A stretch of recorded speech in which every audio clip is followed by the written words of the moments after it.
Intellectual تو میں ہوں نہیں، لیکن دوستوں کے ساتھ مزے کرنے، ادھر جانا ادھر جانا، اپنے آپ کو تفریح کرنی ہے اپنی.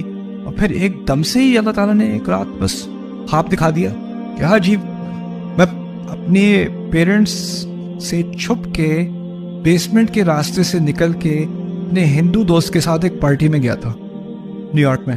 11 بجے مجھے نکلا تھا، میں 3 بجے رات کے واپس آیا تھا. اور میں سکسیسفلی اندر گھس بھی گیا تھا، بچ گیا تھا، کوئی نہیں پکڑا گیا.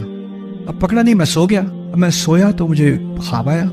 خواب میں آیا کہ میں اپنی قبر میں لیٹا ہوا ہوں اور میری شکل کو ایک جیسے چھپکلی جیسی شکل بنائی ہوئی ہے اور آگ ڈالی جا رہی ہے دونوں طرف سے میری قبر میں، اور کہا جا رہا ہے یہ اس لیے کہ تم نماز نہیں پڑھتے. میں اٹھ گیا. یہ خواب دیکھ کے میں اٹھا تو میں نے کہا نماز. میں نے وضو کیا، نماز پڑھی. مجھے نماز ٹھیک سے پڑھنی نہیں آتی تھی، بھول گئی تھی. جیسے بھی میں نے کہا 5 ہوتی ہیں، تو میں نے رات کا ٹائم عشاء ہے تو میں نے عشاء پڑھی جیسے بھی پڑھنی تھی. پھر اس کے پیچھے مغرب پڑھی، پھر اس کے پیچھے عصر پڑھی، پھر اس کے پیچھے ظہر پڑھی، پھر فجر پڑھی. پھر رونا شروع ہو گیا سجدے میں، روتے روتے ہی سو گیا. صبح ایسے اٹھا میں نے اپنے اندر یہ تبدیلی کسی کوئی دعوت سن کے یا کوئی ایسے نہیں آئی میرے اندر.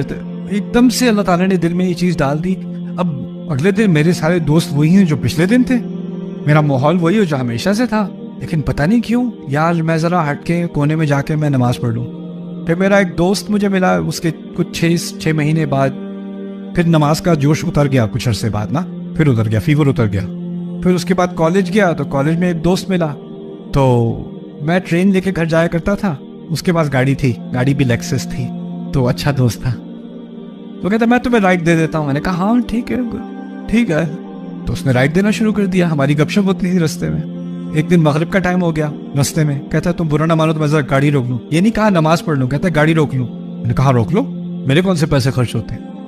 اس نے روکی، کسی مسجد کے سامنے گرین پوائنٹ پہ روکی. اندر گیا، لوگ نماز پڑھنے جا رہے ہیں. میں نے کہا یار تو شرمندگی ہوتی، میں بھی جاتا ہوں. تو میں گیا، میں نے جوائن کیا تیسری رکعت میں.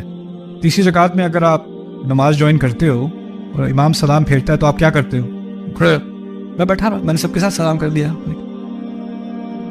میرے ادھر لوگ کھڑے، میں بھی جو بیٹھا ہوں. آہستہ آہستہ پھر سے نماز پڑھنی سیکھنی شروع کی. پھر اس نے مجھے امام سراج سے انٹروڈیوس کروایا، اور لوگوں سے انٹروڈیوس کرایا. اسی دوست نے بعد میں جا کے پتہ چلا وہ حافظ قرآن بھی تھا. اس کے جو فادر ہیں وہ دین کی تبلیغ کا کام اور دینی تعلیم کا کام نیو یارک میں 30-35 سال سے کر رہے تھے. اور نیو یارک پبلک لائبریری میں انہوں نے قرآن کے ترجمے اور مولانا مودودی کی جو ٹورڈز انڈرسٹینڈنگ اسلام اس کا جو ترجمہ ہے اس کی 4000 کاپیز ڈسٹریبیوٹ کی ہوئی تھی. جتنی خدمت اس فیملی نے نیو یارک میں دین کی ہے نا، شاید ہی کسی فیملی نے کی. کبھی اس نے ایک لفظ نہیں کہا اس بارے میں، ایک لفظ نہیں. بات یہ ہے کہ کچھ لوگوں کا جو پتھر ہے نا وہ صحبت سے یا کسی خواب سے یا کسی انسیڈنٹ سے یا کسی واقعے سے وہ پتھر ٹوٹتا ہے. پھر اس کے بعد اس میں سے تھوڑا سا کیا نکلتا ہے؟ تھوڑا سا پانی نکلتا ہے. اس کے وہ پانی تو تھا، اس کا اعتراف کرنا پڑے گا، وہ تھا لیکن وہ دبا ہوا تھا پتھر کے اندر.